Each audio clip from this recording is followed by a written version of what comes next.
Good morning students. Today I am going to discuss pre-midterm syllabus of chemistry. So तुम्हारे pre mid term में 1.5 chapter आएगा. First जो है complete chapter आएगा. हम उसकी पहले समरी थोरली देख लेते हैं क्या क्या आएगा. तो फर्स्ट चैप्टर में तुम्हें सबसे पहले तुमने chemical reaction, chemical changes, physical changes के बारे में पढ़ा है. ठीक है. उसके बाद तुमने केमिकल इक्वेशन क्या होती है, बैलेंसिंग केमिकल इक्वेशन. ठीक है. Balancing chemical equation is very important. ये सभी ने ध्यान से देखनी है कि इसमें कैसे बैलेंस करना है. ठीक है. स्टेप बाय स्टेप तुम जब धीरे धीरे प्रैक्टिस करोगे तो तुम्हें सब अपने आप इक्वेशंस आ जाएंगी. ठीक है. उसके बाद तुमने टाइप ऑफ केमिकल रिएक्शन है. टाइप ऑफ केमिकल रिएक्शन तुम्हारे पास बेसिकली 4 टाइप के हैं. कॉम्बिनेशन रिएक्शन, जब 2 कंपाउंड कंबाइन करके सिंगल प्रोडक्ट की फॉर्मेशन करते हैं. ठीक है. उसको कॉम्बिनेशन रिएक्शन कहते हैं. And opposite of combination reaction is decomposition reaction. Decomposition में एक सब्सटेंस जो है डिकम्पोज करके 2 और मोर देन 2 सब्सटेंस की प्रोडक्शन करता है. नेक्स्ट हमारे पास क्या है, डिस्प्लेसमेंट रिएक्शन है. फिर उसके बाद डबल डिस्प्लेसमेंट रिएक्शन है. ठीक है. Displacement reaction and double displacement में देखो इसमें जो है बहुत डिफरेंस होता है डिस्प्लेसमेंट एंड डबल डिस्प्लेसमेंट में. डबल डिस्प्लेसमेंट में दोनों के आयन, दोनों कंपाउंड्स के आयन जो एक्सचेंज होते हैं. बट डिस्प्लेसमेंट में एक more reactive element displaces lesser reactive element from its corresponding solution. So जब भी तुम्हारे पास डबल डिस्प्लेसमेंट का रिएक्शन का एग्जांपल होगा, तुम्हें वो डबल डिस्प्लेसमेंट ही लिखना पड़ेगा. अगर तुम उसमें डिस्प्लेसमेंट लिखोगे तो उसमें तुम्हें कोई मार्क्स नहीं मिलेंगे. ठीक है. तो इसलिए तुमने खास ध्यान रखना है कि डिस्प्लेसमेंट है या फिर डबल डिस्प्लेसमेंट है. इसके बाद अगर तुम्हें 4 के 4 टाइप में कोई भी रिएक्शन नहीं दिखता है, मान लो अब कुछ रिएक्शंस आते हैं ऐसे होते हैं जिसको कॉम्बिनेशन भी नहीं लगते, डिकम्पोजिशन भी नहीं लगते हैं. ठीक है. डिस्प्लेसमेंट भी नहीं होती है उनमें, डबल डिस्प्लेसमेंट, तो उसमें तुमने सिंपल रिडॉक्स रिएक्शन लिखना है. This is redox reaction. ठीक है. तो इसमें कंफ्यूज नहीं होना है. रिडॉक्स रिएक्शन लिखोगे उसमें भी मार्क्स मिल जाएंगे. बट अगर वो उस टाइप में से नहीं है, अगर तुम ऐसे ही लिख दोगे, क्योंकि सभी ऑक्सीडेशन, अगर तुम डबल डिस्प्लेसमेंट की बात करो वो भी रिडॉक्स रिएक्शन होगा, डिस्प्लेसमेंट की बात करो वो भी, क्योंकि हर एक रिएक्शन में ऑक्सीडेशन और रिडक्शन दोनों होती है. बट इन 4 में से कोई अगर तुम्हें नहीं दिख रही है कोई रिएक्शन, तब तुमने रिडॉक्स रिएक्शन को मेंशन करना है. उसके बाद ऑक्सीडेशन रिडक्शन जो है, ठीक है, उसके बारे में पढ़ा है. इसमें तुमने 2 कंसेप्ट पढ़े, एक हाइड्रोजन ऑक्सीजन का और एक इलेक्ट्रॉनिक कंसेप्ट. ठीक है.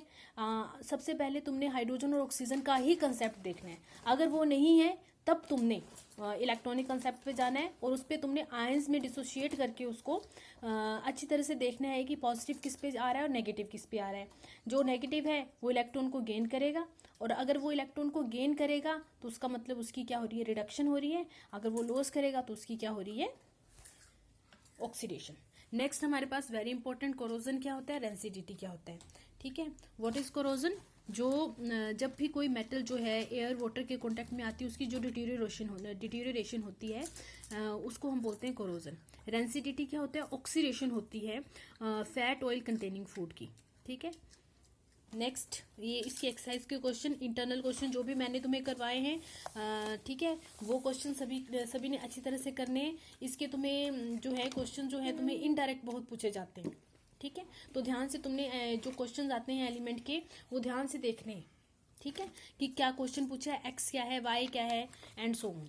नेक्स्ट तुम एसिड और बेसिस एंड सोल्ट पे आ जाओ. इसमें तुमने कहाँ तक करना है, ये तुमने करना है पेज नंबर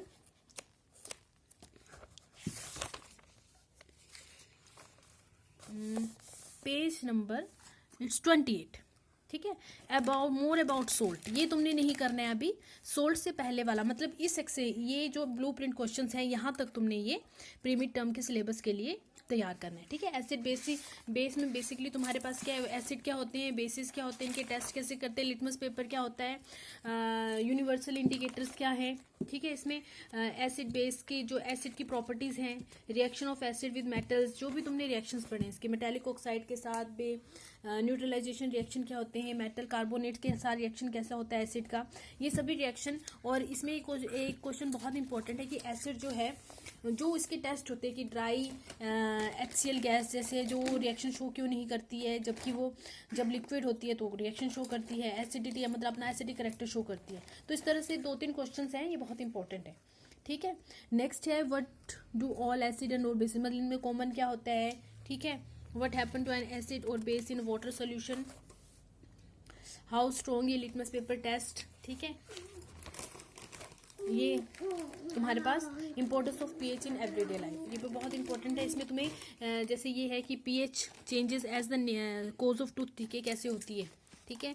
पीएच इन अवर हमारे डाइजेस्टिव सिस्टम में पीएच का क्या रोल है, सेल्फ डिफेंस में ये तुम्हारे क्वेश्चन आते हैं। फिर ये इस तरफ सेल्फ डिफेंस में क्या आएगा कि जो एनिमल्स और प्लांट्स जो है कुछ प्लांट्स जो है वो एसिड को रिलीज करते हैं, और एनिमल भी, ठीक है, वो सेल्फ डिफेंस में आते हैं। जैसे बी है वो कौन सा एसिड रिलीज करती है, ठीक है। नेटल लीव होते हैं वो कौन सा एसिड रिलीज करते हैं। फिर ये कुछ है जैसे कौन से सब्सटेंस में, कौन से फ्रूट में या कौन सी वेजिटेबल में कौन कौन से एसिड प्रेजेंट होते हैं, ठीक है। ये सभी ये 1 मार्क के क्वेश्चन में आते हैं, इंपॉर्टेंट क्वेश्चन है ये, ठीक है। तो ये सभी ने ध्यान से करने। ये तुम्हारा सिलेबस है प्री मिड टर्म का बेटा, ये सभी ने अच्छे से करना है। 1.5 चैप्टर आएंगे और सभी ने इसमें अपेयर होना है। जो भी जैसे भी तुम्हें इंटीमेट कर दिया जाएगा कि कैसे तुम्हारी ये टेस्ट होंगे ऑनलाइन, वैसे मैक्सिमम तुम्हें चांसेस हैं कि मैं MCQs या शॉर्ट क्वेश्चन आंसर ही पूछे जाएंगे। So prepare yourself, best of luck बेटा, thank you and have a good day.